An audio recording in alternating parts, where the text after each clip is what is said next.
ఏదో సౌండ్ వచ్చిందేంటి?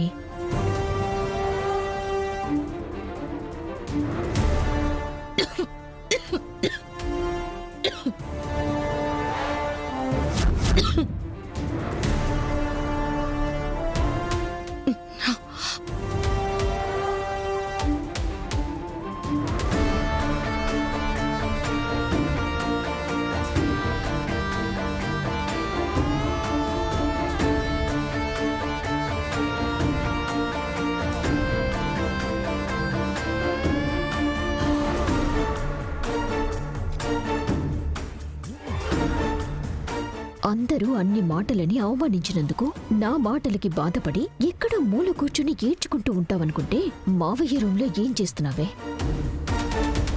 అమ్మని పైకేమో ప్రేమానురాగాలు పలికి ఎవ్వరూ లేనప్పుడు దొంగతనం చేస్తున్నావా? చెప్తాను నీ సంగతి.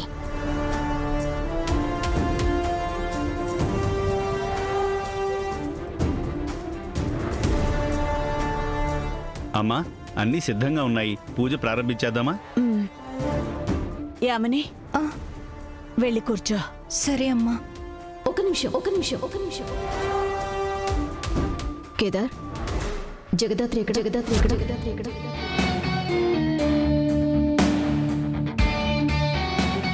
సైలెంట్ గా ఉన్నావేంటి?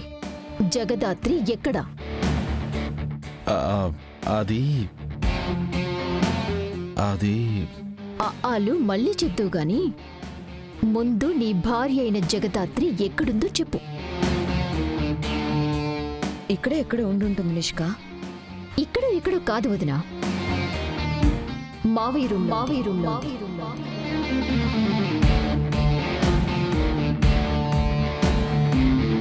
అన్నయ్య గారి రూంలో దానికేం పనే? ఇంకే ఉంటుందమ్మా, అందరం ఇక్కడే ఉన్నాం కదా. నగలు, ఆస్తి పేపర్లు ఏమన్నా ఉన్నాయేమో అని వెతుకుతూ ఉంటుంది.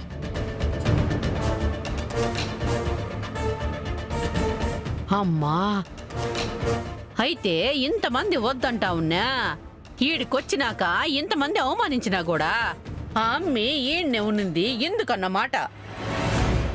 ఇందుకే కౌశికి నేను దాన్ని ఇంట్లో నుంచి వెళ్ళిపోమ్మని చెప్పింది.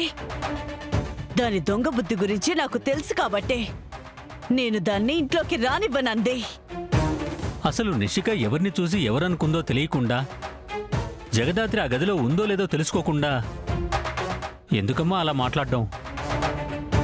వెళ్ళి అసలు జగదాత్రి ఉందో లేదో చూద్దాం. పదండి.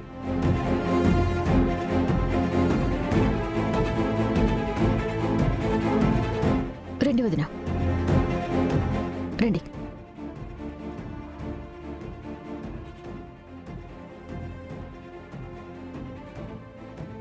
రండి చూపిస్తాను.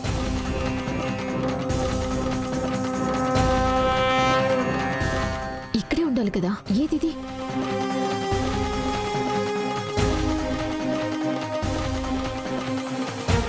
ఎటు వెళ్ళింది? దాత్రి ఇక్కడే ఉండాలి కదా, ఎక్కడికి వెళ్ళింది? అది రూమ్లో లేదేంటి? ఉందని చెప్పింది నువ్వు, నేరం మోపింది నువ్వు, మమ్మల్ని ఇక్కడి వరకు తీసుకొచ్చింది నువ్వు. ఇక్కడి వరకు వచ్చాక మమ్మల్ని అడిగితే మేమేం చెప్తామమ్మా? లేదు మావయ్య, నేను జగదాత్రిని ఇక్కడే చూశాను. ఇదిగోండి, ఈ కబోర్డ్లో ఏదో వెతుకుతోంది. ఏమైంది?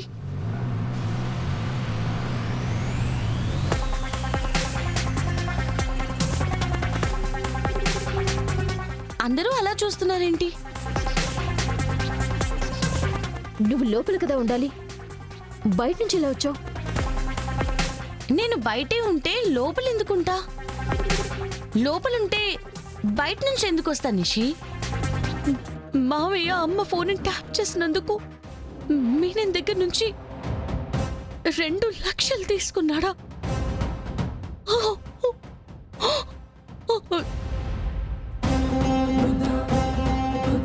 CM attack proofs 10 lakhs. ఇదిగో 10 lakhs. సీఎంని అటాక్ చేసిన ప్రూఫ్స్ కావాలి. అంటే అమ్మ మావయ్య చనిపోయిన రోజే. దాత్రి దాత్రి దాత్రి ఇదిగో 30,000 మాలు గురించి ఇన్ఫర్మేషన్ కావాలి. ఇదిగో 50,000 చెక్ పోస్ట్ ఇన్ఫర్మేషన్ కావాలి.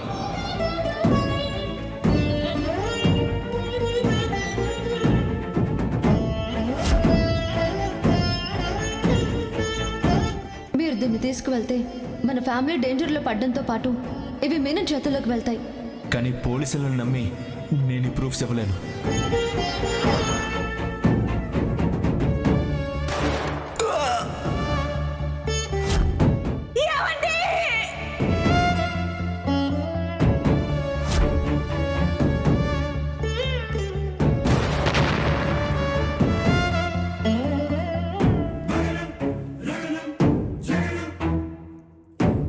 ధనంజయ్ గారు చెప్పింది నిజం దాత్రి. మీ అమ్మకి తెలియకుండా మీ మామయ్య ఇన్ఫర్మేషన్ మొత్తాన్ని మీనన్కి అందజేస్తూ ఉన్నాడు.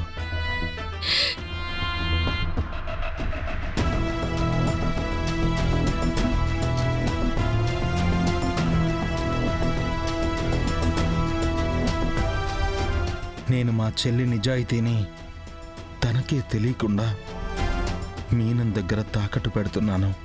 అది తప్పని తెలుసు, కానీ నా కూతురు భవిష్యత్తు కోసం తప్పడం లేదు. ఇదే ఆఖరి డీల్. ఆ తర్వాత నా కూతుర్ని భార్యని తీసుకుని లండన్ వెళ్ళిపోదామనుకుంటున్నాను. నిజం తెలిసిన రోజు నన్ను నా చెల్లి క్షమించదు. ఛ!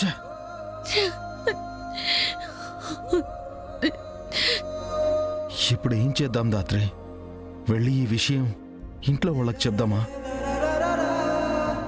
ఏమని చెప్పమంటావు కేదార్? మావయ్యని దేవుడు అనుకుంటున్న మా అత్తయ్య కళ్ళల్లోకి చూసి తను ద్వేషించే మనిషి తన భర్తే అని ఎలా చెప్పమంటావు? ఒక నేరస్తురాలి కూతుర్ని అందరూ ఎలా చూస్తారో, ఎంతలా ఆశయించుకుంటారో తెలిసి కూడా అదే పరిస్థితుల్లో యామినిని ఎలా ఉంచమంటావు? తను నన్ను నమ్మి తాళాలు యామిని నా చేతుల్లో పెట్టిన తన దగ్గరికి వెళ్ళి తన తండ్రి ఒక నేరస్తుడని ఎలా చెప్పమంటావు? చెప్పకపోతే ఎప్పటికీ మీ అమ్మ తప్పు చేసిన ఆఫీసర్ లాగే మిగిలిపోతుంది దాత్రి. మనం అందరికీ నిజం చెప్పడం తప్ప వేరే ఆప్షన్ లేదు దాత్రి.